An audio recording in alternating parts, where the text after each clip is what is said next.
a good destiny เพลงวิสนาดอลออมวยได้เจเอ็กบานโจกรมระบอกัปตันวิโต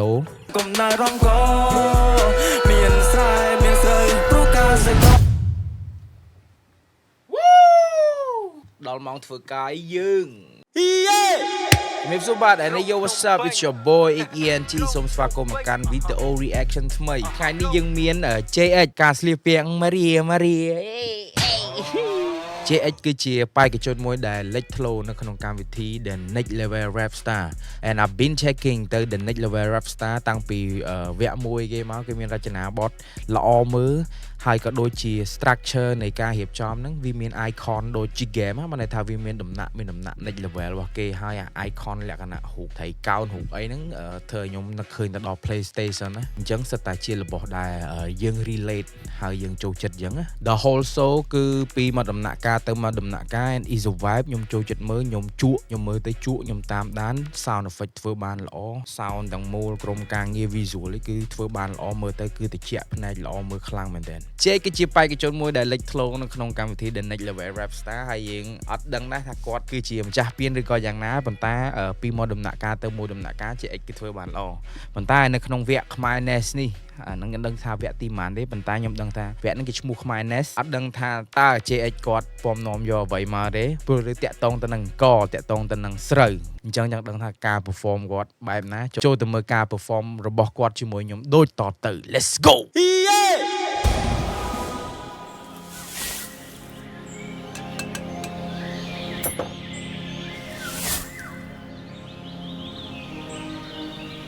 ป้าคุณยำบาดเอาให้ป้ามันไอ้เจ้าโกนเบิ่งยำบอเจ้าเลยเตี้ยเยอะอัดควายเสริงกอปันนึงได้สายบอป้าต่างอ๋อชาป้าเมียน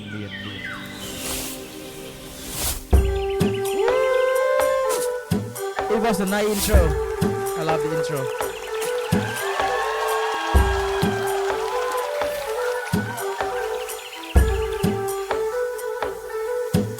កំណើរងកមានស្រែមានស្រូវព្រោះការសេកតែបច្ចុប្បន្ននេះដូចមិនសូវបានផលល្អយប់ឡើងពីបាដេកព្រោះទូរ៉េឡើងភ្នែកសមួយបេ50គីឡូដាក់លើក៏ខ្ញុំឃើញអ្នកខ្លាំងពេលហូបបាយដូចមិនប្រយ័ត្នថយខ្ចាយធ្វើឲ្យដឹងខ្លួនឯងហើយមិនច្បាច់ខ្ញុំនិយាយបោះស្រាយធ្វើឲ្យខ្ញុំគិនឲ្យសែនសណោ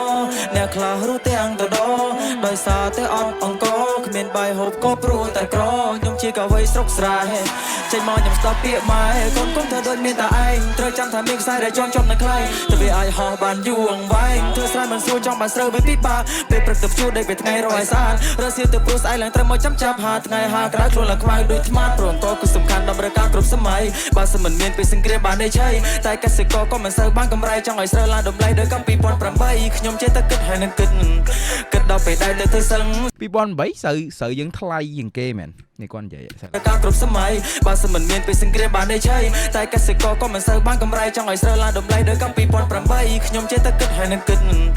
តដល់ពេលដែលទៅសឹងសំខាន់គឺស្បៀងមិនឲ្យខ្វះមួយចំណិតដូចជាធ្វើស្រែនឹងទឹកសុំដល់គ្នាភ្ញាក់រលឹកខ្ញុំបានឃើញកាលពីខ្ញុំនៅក្មេងមានអ៊ំចាំម្នាក់គឺនៅផ្លូវតែឯងជីវិតគាត់កុំសតហត់ណាលីសៃតែទទួលលទ្ធផលក្បត់ការប្រឹងប្រែងគាត់គ្មានសំបីបាយមួយពេលអ្នកខ្លះហូបបាយខ្ចីពេញកន្ទេលខ្លះហូបមិនអស់ចាស់ចូលទលេធ្វើនេះមានគិតដល់អ្នកអត់ទេខ្ញុំមានកម្លាំងដោយសារបាយអូជួយខ្ញុំមានកម្លាំងកាយអូមិនថាអ្នកមានរឿងណាក្រសិតត្រូវការក៏ដើម្បីដើមធ្វើជាបាយអូទោះជាស្ដេចក៏ត្រូវការបាយអូធ្វើសក់ក៏គេត្រូវការបាយអូអាចធ្វើដំណើររត់លេងម៉ៃអូរៀបរាប់ពីប្រយោជន៍វេលាខ្ញុំរៀបរាប់ឲ្យគេដឹងថាថ្ងៃគឺជាបាយខ្ញុំចេញតែស្រែលុយស្នេហ៍ដល់ត្រីអ្នកខ្លះគេសួរថាខ្ញុំខំធ្វើអីព្រោះតែលើខ្ញុំនេះក្រក្រេតែខ្ញុំខំវិសម្រុកថ្ងៃមុខអាចជាសេដ្ឋី I'm a complain for me I me តាមមកជន់ឆាទាំងរោក្រឲ្យខ្លាចគេផ្ដាំពីជុំពុកមួយដែលវ៉ាទេតទេតែខ្ញុំមានសមត្ថភាពជំនាញតែខាង word play នៅណាចូលមកចិត្តជួយគៀគ្រាន់តែឃើញភ្នែកអូយរៀងគឺតែស្បែកជួយនាំគ្នាត្រូលព្រាតពេលដែលឃើញខ្ញុំចូលវិឈឺក្បាលឡើងបិទកអៀគ្រាន់តែលឺ flow ចុះឡើងពួកបាបបិទវិឈឺចិត្តឈឺថ្លើមទីកញ្ចាប់គ្រាវនឹងកាទៀវព្រឹកឡើងពួកអីគេពួកបាបិទ flow ចុះឡើងពួកបាបបិទវិឈឺចិត្តឈឺថ្លើមទីកញ្ចាប់គ្រាវនឹងកាទៀវព្រឹកឡើងអូយថ្ងៃនេះអត់ឃើញសានេះដូចអួតប៉ុន្តែខ្ញុំអួតមែនទោះបីខ្ញុំស្រែប៉ុន្តែខ្ញុំរ៉េបអែមមាត់ Yo ឃើញសានេះដូចអ៊ុត និយាយដូចអួតប៉ុន្តែខ្ញុំអួតមែន ប៉ុន្តែខ្ញុំអ៊ុតមែនទោះបីខ្ញុំស្រែប៉ុន្តែខ្ញុំរ៉េបអែមមាត់លឿងខលរអល់ដូចជាប្រេងមុខរៀងឌឺជាអិចអ្នកព្រៃវែងសងព្រេងនឹងភ្លេងនៅស្ទើរកុំចង់មកប្រជែងរៀបរាប់ដូចឆ្ងាយបន្តិចមែនតោះបងមកវិញតាមកំណើរំកមានស្រែមានស្រូវព្រោះការសេកតែបច្ចុប្បន្ននេះដូចមិនសូវបានផលល្អយកឡើងពីបាដេញព្រោះទូរែកឡើងភ្នែងស1B 50 គីឡូដាក់លើក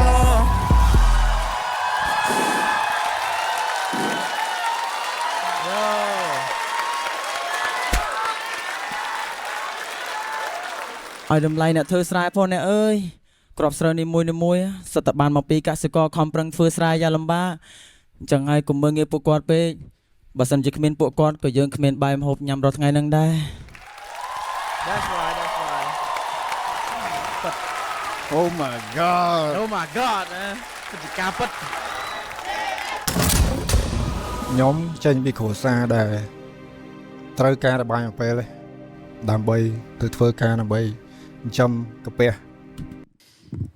Yo guy អានេះគឺជា full performance គាត់លើកទី1ខ្ញុំមើលលើកទី1ព្រោះម្សិលមិញមើលក្នុង sneak peek តាម Facebook អញ្ចឹងណា and I think he deserve it JH ស្ដាប់ full perform នេះហើយវាឲ្យរសជាតិ hype ផងនៅក្នុងនឹង emotional ផងនៅក្នុងនឹងព្រោះអា melody របស់គាត់ហ្នឹងយក I'm gonna keep it real melody ខ្ញុំស្ដាប់ទៅខ្ញុំនឹកឃើញដល់Young Goat new wave របស់យើងក្មេង rap ចំនួនថ្មីរបស់យើងគឺគាត់ rap របៀបយ៉ាងដែរឈ្មោះថា Young Goat ហើយខ្មែរណេស Oh my god JH ខ្មែរណេសខ្ញុំគិតថា JH កាន់តែធ្វើបានល្អមកកម្រិតទៀតនៅក្នុងវគ្គខ្មែរណេសនេះហើយ maybe យើងថ្លឹងឲ្យគាត់ថាគឺជាបេក្ខជនមួយដែលលេចធ្លោនៅក្នុងកម្មវិធី The Next Level Rap Star អាចខ្លាចជាជាងឯកម្ចាស់ពៀនទៀតមើលទៅព្រោះថាបេក្ខជនដូចសល់ជាមិនច្រើនប៉ុន្មានទេហើយមកបេក្ខជនទាំងអស់យើងក៏ឃើញដូចគ្នាជាក់ស្ដែងថា JH គឺគាត់លេចធ្លោជាងគេសម្រាប់ melody ទាំងមូលអារម្មណ៍ទាំងមូលរូបបារម្ភកថានៃការធ្វើ melody របស់គាត់សន្លេងរបស់គាត់វា mailing ចូលគ្នាជាមួយនឹង beat បូករួមជាមួយនឹងគ្រូរបស់គាត់ជា producer ផ្ទាល់ដឹងពី tone នៅក្នុងការ rap សលេងរបស់ JH ថា rap បែបណាប្រើ beat បែបណាឲ្យវាពាល់ទៅដល់អារម្មណ៍ទស្សនិកជនណាខ្ញុំគិតថា it's a good destiny គឺជាព្រេងវាសនាដ៏ល្អមួយដែល JH បានចូលក្រុមរបស់កាពីតាន Vito everything is perfect ហើយខ្ញុំចង់ទៅសើចទៀតវាច្រើនពេកនៅក្នុងហ្នឹងវា mailing ចូលគ្នាបានថាវារលាយចូលគ្នាមកបត់ហ្នឹងវារលាយចូលគ្នាគឺល្អហ្មងអាចមកនិយាយបានថាមកពីខ្ញុំស្រឡាញ់ type beat អញ្ចឹងវារបៀបគេហៅថាខ្មែរ trap នេះចូលខ្មែរ trap ហើយលក្ខណៈ lead ខ្មែរយើងហើយ trap តម្លាក់ចូលមកបាសគាត់លេងល្អនិយាយទៅ bounce ហ្មងវា bounce វា bounce C ប៉ុន្តែដាក់ melody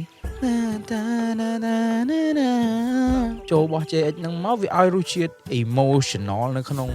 melody របស់គាត់វា bouncy វាធ្វើឲ្យឆ្ងាញ់ហើយវាធ្វើឲ្យបុកចូលគ្នាចេញរសជាតិតន្ត្រីមួយទៀតដែលខ្ញុំគិតថាខ្ញុំជាតន្ត្រីដែលខ្ញុំស្រឡាញ់ដែរអូខេ but anyway